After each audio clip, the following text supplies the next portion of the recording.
Sa simula ng pelikula, ipinakilala sa atin ng isang martial arts expert na nagngangalang Wolin, ang successor ng isang ancient Chinese clan na tinatawag na Iron Fist. Sa kasalukuyan, pumunta siya sa lungsod sa unang pagkakataon. Nang hindi inaasahan, isang grupo ng mga tumutugis na thugs ang bumangga sa isang bata, dahilan para mahulog ang kanyang ice cream. Upang tulungan siya, hinanap ni Wolin ang mga lalaki at naabutan sila sa isang eskinita.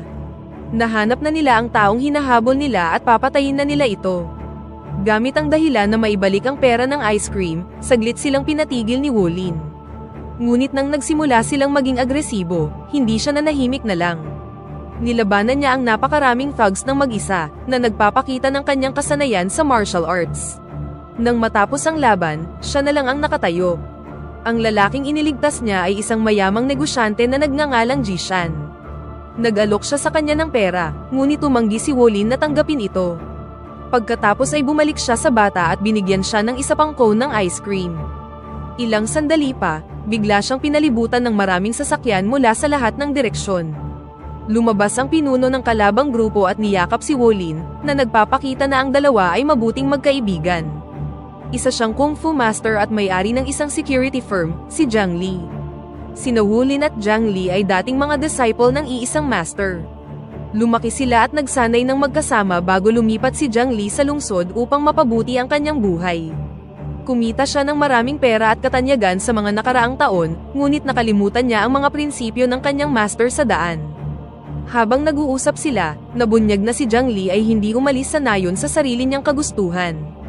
Nakagawa siya ng isang malaking pagkakamali sa panahon ng isang pagsasanay at pinalayas siya ng kanyang master. Sa kasalukuyan, inilabas ni Wolin ang abo ng master, na binunyag na patay na siya. Napaiyak si Zhang Li, na inihayag na puno pa rin siya ng pagmamahal sa kanyang mentor. Sa sumunod na araw, pumunta sila sa training center ni Zhang Li. Habang dumadaan sa security check-up, inutos kay Wolin na tanggalin ang kanyang sapatos dahil gawa ang mga ito sa metal. Alam ni Zhang Li ang kasaysayan sa likod nito, kaya pinayagan niya itong pumasok nang hindi inaalis ang mga ito. Kalaunan, ang negosyanteng si Jishan ay pumunta kay Zhang Li upang kumuha ng bodyguard para sa kanyang anak. Ipinakita sa kanya ni Zhang Li ang lakas ng kanyang mga tauhan, ngunit nagpakita ng interes si Jishan sa pagkuha kay Wolin. Pumayag si Wolin na gawin ito dahil ang isa sa mga turo ng kanyang master ay sinabing gagawin ng protector ang lahat para lang protektahan ng kanyang employer. Kinaumagahan, nakilala ni Wolin ang laki sa layaw na anak ni Jishan na si Fei Fei. Ang kanilang unang meeting ay hindi naging maganda nang nahulog ng isang gulat na si Fei Fei ang kanyang tuwalya, sa pag-aakalang siya ay isang